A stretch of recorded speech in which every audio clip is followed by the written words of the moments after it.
no está exenta del coronavirus. Por eso está ya en línea un gran amigo, un gran compañero como es Pablito Echarri. Pablo, querido galán, ¿cómo andás? Ezequiel Hola. Guasora te saluda. ¿Cómo andás, Hola, amigo? ¿cómo andás, querido? Bien.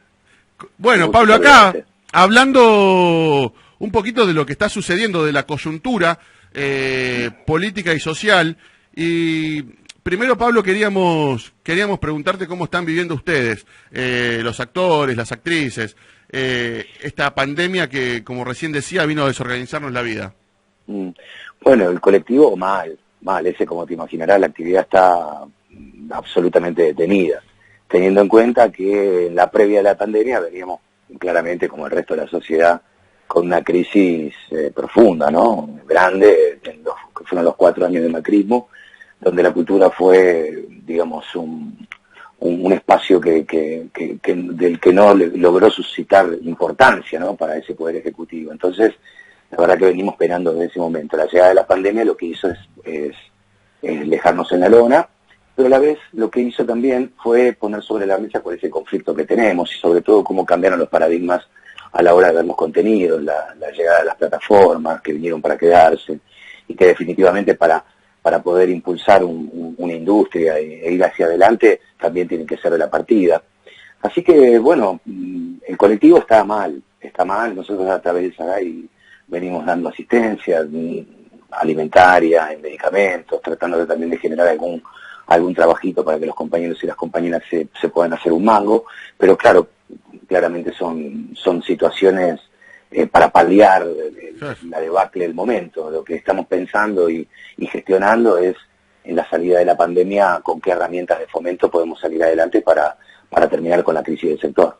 Ahora, Pablo, hablando de eso, de la pospandemia, ¿tienen algún plan? ¿Hablaron con gente del gobierno nacional para ver cómo pueden salir airosos, ponele entre comillas, de toda esta debacle?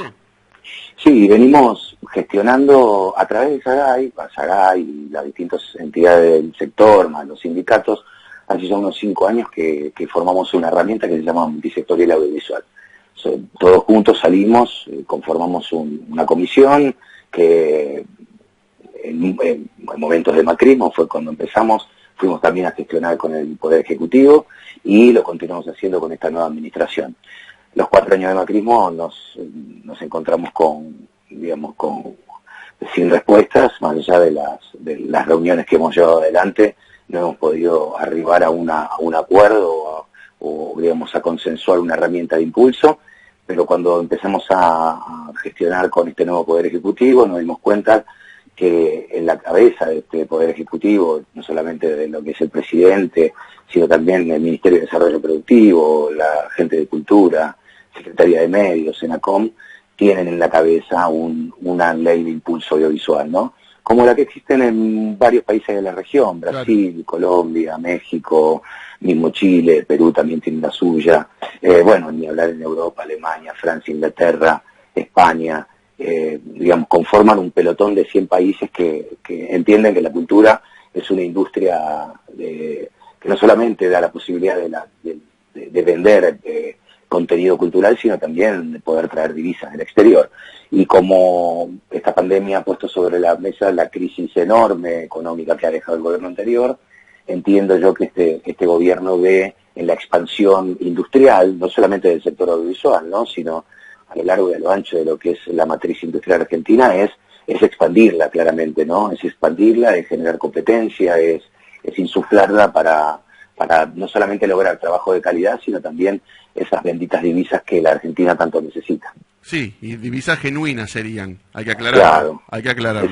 Exacto, sí, claro, divisas genuinas. Además, cuando uno produce en la Argentina, lo que genera también es propiedad intelectual, ¿no? Claro. Entonces, si la propiedad intelectual, con una ley clara, sólida, esa propiedad intelectual en un porcentaje que hay en la Argentina. De esta manera, la mayoría de las producciones que se hacen en Argentina, generalmente la propiedad intelectual son cedidas en contratos a las grandes multinacionales. Entonces se gana dinero a la hora de producir y de hacer el trabajo, pero luego todas las ganancias que traen esos contenidos realizados ya la Argentina no participa. No solamente no participa el productor, que generalmente para poder producir su contenido tienen que ceder a las grandes multinacionales, sino también los artistas, los que están involucrados en lo que es el percibimiento de la propiedad intelectual. Así que sería algo virtuoso, realmente virtuoso, que ya está comprobado a lo largo y a lo ancho del mundo, en los países que lo han llevado adelante. ¿Qué funciona? Sí, funciona y funciona de manera muy virtuosa. Generalmente los países desarrollan leyes de impulso y al poco tiempo, al año, a los 2 años, ya se ven que las expectativas de producción superan la proyección inicial.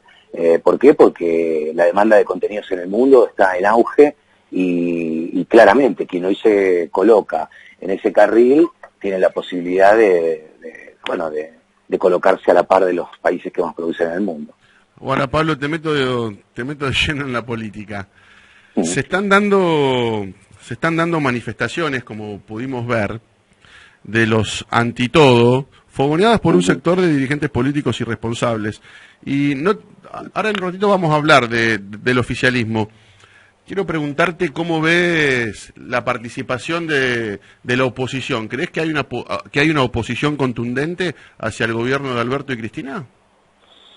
No, creo que hay una dispersión muy grande dentro de la oposición, cosa que era lógico.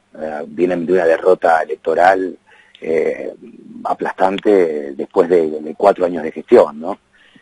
Casi como que es el primer gobierno que puede terminar su gestión y que no es reelecto. O sea, esto es claramente por una enorme mala praxis y por el desastre que llevaron adelante. Entonces, es claro que la oposición está diluida.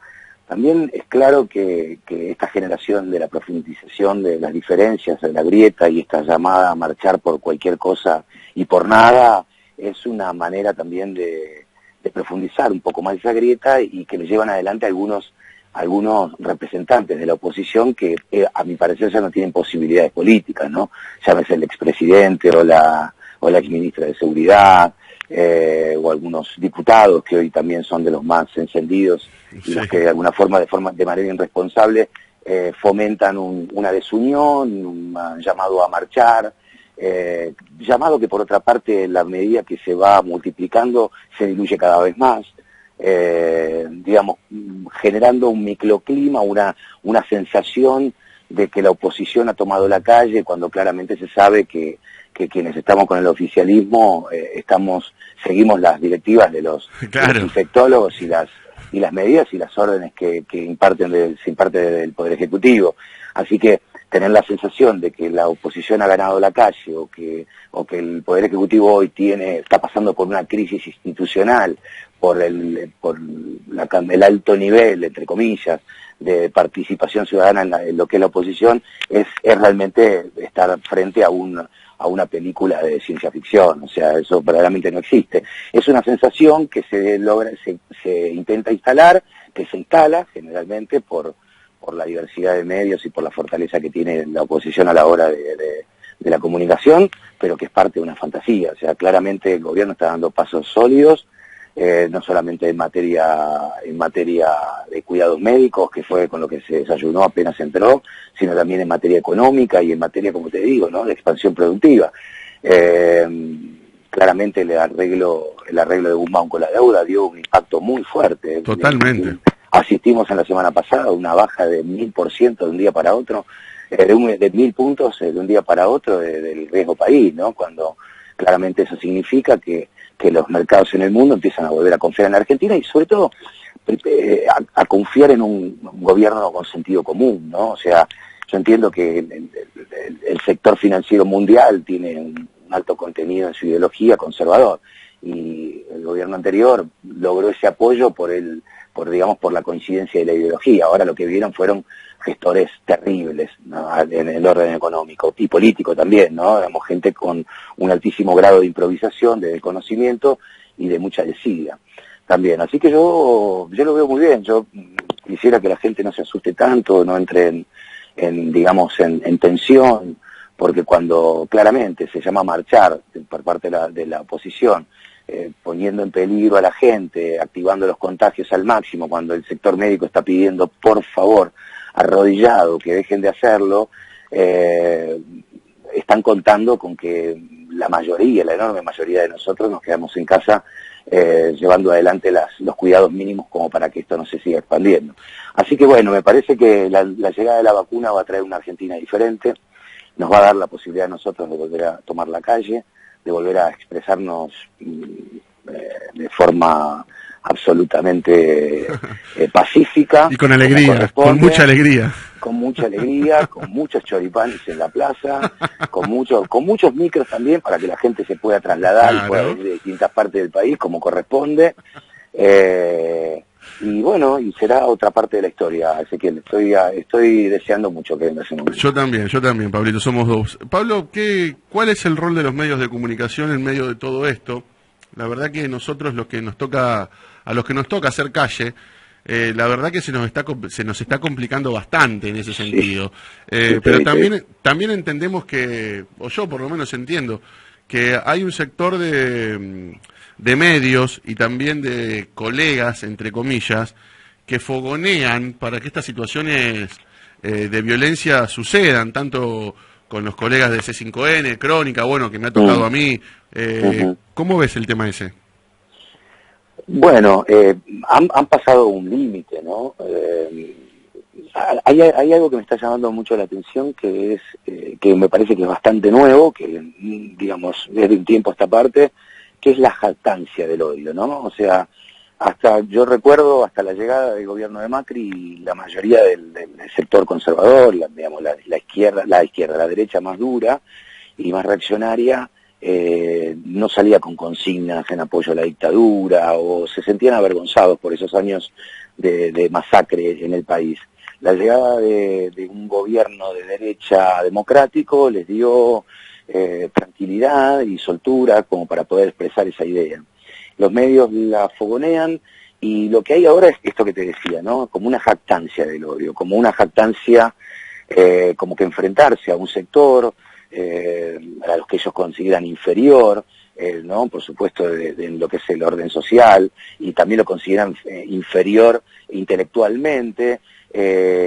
Existe un ataque constante donde se sienten inclusive gloriosos y victoriosos por esa digamos demostración de odio. Yo eso no lo había visto hasta la llegada del macrismo, ¿no? Había como más pudor a la hora de jactarse de un hecho de odio. Hoy por hoy, sobre todo cuando se juntan y se dan fuerza entre ellos, son capaces de cualquier cosa, verdaderamente, porque odian de forma profunda, no admiten la coexistencia, no creen que, no aceptan el primero haber perdido las elecciones y luego tener que esperar hasta dentro de 3 años y pico como para poder digamos, meternos de cabeza de nuevo en otro acto eleccionario y ver qué posibilidades tienen unos y otros. Y eso me preocupa, me entristece, y lo veo claramente reflejado en los casos que vos dijiste, ¿no? En los ataques a los que recibiste, te fuiste la última manifestación, te fuiste en camilla con un cuello ortopédico. La verdad es que es algo a lo que no estábamos acostumbrados a ver. Primero me solidarizo con vos, digamos, profundamente. Después que la verdad me da mucha bronca que puedas tomar la decisión, bronca y tristeza que puedas tomar la decisión de preservar tu vida y que no te sigas exponiendo a eso, porque la verdad es que lo que haces es meterte e informar, ¿no? Cosas que otros medios ni siquiera hacen. Claro, ponerles el micrófono. Yo digo, claro. ¿Qué tiene de provocador ir a hacer eso, no? Es algo bastante loco. Bueno, pero lo que pasa es que cuando te enfrentas a espíritus reaccionarios, lo único que vale es su propio sentimiento y su propio pensamiento. Lo que vos querés hacer, lo que vas y proponés, no es de su gusto y te lo demuestran con violencia, con suma violencia. Yo no sé si arribamos ya a esta nueva realidad que vino para quedarse. Yo creo que de alguna manera es así. Yo creo que es muy peligroso naturalizarlo, Pablo, No, sin duda, que sí. Yo creo, lo que pasa es que se va naturalizando poco a poco, y como vos bien vos decís, ahí me preguntabas cuál era el rol de los medios. Bueno, el rol de los medios justamente se introduce en la naturalización, en hacer que esto verdaderamente es normal, es natural, y que si vos te comes un par de piñas o algún apriete, es porque te lo mereces, ¿no? O porque soy K. O porque soy K, por lo que representás, y porque desde el punto de vista de ellos representás lo más execrable de la sociedad argentina. Estos puntos de vista que no permiten la coexistencia no nos va a permitir tampoco poder salir del pozo, ¿no? Porque nosotros necesitamos establecer, por lo menos con el sector más racional de la oposición, establecer un consenso de algunos puntos. Exacto. Para poder avanzar, ponernos de acuerdo y salir adelante, como sobre todo para que la realidad económica argentina cambie, ¿no? O sea, tiene que haber algunos puntos de contacto. Ese nivel de reaccionario y de violencia no permite que se puedan establecer esos mínimos consensos, ¿no? Pero bueno, muchos de nosotros seguimos laburando para que eso sí suceda. Qué sé yo la verdad es que trato de declarar cada vez de forma menos altisonante, trato de pulir cada vez más mis argumentos, trato de correrme de discusiones que no tienen sentido, y eso es nuevo también. Digo, antes me ponía a discutir con cualquier cristiano que encontraba por la calle, y ahora me doy cuenta que es preferible realmente pasar de esa discusión, porque no voy a lograr convencer a nadie. No le entran las balas. Por ende, cada exposición mía lo que le genera es un puntito más elevado de odio. Entonces digo, ¿para qué? Eso no conduce absolutamente nada. Y por otra parte, bueno, como lo hago a través del SAGAI, como lo hacemos a través de la multisectorial, juntándonos inclusive con ideologías y con pensamientos políticos que están en las antípodas nuestros, pero que hoy por hoy tenemos un objetivo común, que es trazar algunos acuerdos mínimos como para poder salir del agujero. Totalmente. Vos sabés que a vos ya te había pasado que Clarín te había marcado y eras el actor K, y a mí la verdad que yo no lo había vivido, Pablo, en carne propia, pero cuando te titula Clarín Ezequiel Guasora el escrachador K, y activa todos sus satélites, es muy difícil contrarrestar eso, porque hay infinitos videos donde yo puedo demostrar que no soy ningún patotero, ningún escrachador, pero en el inconsciente colectivo de la gente que consume a Clarín y sus satélites, ya le quedó en el inconsciente, cuando le dicen Ezequiel Guasora, el patotero o el escrachador K, y lo titulan sin ningún tipo de problema. Yo hablé con Leandro Santoro, charlé con Leandro Santoro en una entrevista muy relajada en la casa, y con el actual jefe de gabinete, con Santiago Cafiero. A los dos les pregunté, Pablo, si era necesaria la ley de medios. La respuesta de ambos fue no. ¿Vos qué pensás? Bueno, en lo personal pienso que cuando la ley de medios llegó para tratar de desactivar un esquema monopólico comercial dentro de lo que era el ámbito de las comunicaciones, ¿no? Digamos que el espíritu más importante de esa ley tenía que ver con eso, con ponerle límites a los grandes medios para tener la posibilidad de que medios alrededor crecieran y armar una estructura bastante más amplia, ¿no? Una estructura más ancha de empresas que participen en el medio de la comunicación. En ese sentido, yo vi que era buena. De todas formas, la implementación de la ley de medios no fue efectiva, ¿no? Recordemos a Sabatella intentando adecuar de oficio al Grupo Clarín, y siempre obteniendo fallos, las cautelares, y amparos y cautelares en contra, digamos. O sea que la intención de esa ley había sido buena, pero en la práctica no había podido ser efectiva. En lo particular, con respecto a nuestro sector, el audiovisual, nosotros esperamos durante muchísimos años una ley que trayera dentro del cuerpo de esa ley la expansión y el fomento de la industria audiovisual. A esa ley le faltó una palabra que fue ficción argentina, de colocarlo dentro de lo que era el cuerpo de la ley. Entonces, esa ley, por ejemplo, fue la expansión del sector, que en otros países venía dándose a paso firme. Nosotros no lo pudimos lograr nunca. O sea que para nuestro sector la ley de medios fue algo que no nos trajo los beneficios. Ahora, entiendo que tiene que existir una ley de medios, claro, una regulación tiene que haber, Pablo. Una regulación específica de aquí en adelante, como para poder generar un un esquema de competencia real y verdadero, ¿no? No tengo dudas, sobre todo porque el monopolio en la información, bueno, como en todo otro esquema comercial, lo único que genera y asegura digamos, son perjuicios para la gente, ¿no? Porque imponen precios, porque no mejoran servicios, porque, digamos, se cartelizan, se hablan entre ellos y generan las tarifas que quieren y entiendo en ese sentido que debería existir una ley fuerte. Entiendo también que la ley de medios no tuvo la fortaleza suficiente como para que ese espíritu se pueda plasmar. Así que bueno, entiendo que lo que te responde Santoro y Cafiero van en ese sentido, o sea que tal vez estuvo bien el sueño, pero la realidad claro. Es otra cosa. Claro. La realidad nos pegó un piñón en la trompa. Sí, así bueno, Pablito, querido amigo, muchísimas gracias por esta conversación, ¿eh? No, ¿Vos cómo estás? ¿La familia, Nancy, los chicos bien? Acá están todos bien, felizmente todos bien. Un poco hartos, pero seguimos haciendo caso a los médicos y cuidándonos más que nunca. Me imagino. Pablo, muchas gracias, amigo. Sabés que te quiero mucho. Cuídate mucho, yo también. Besote.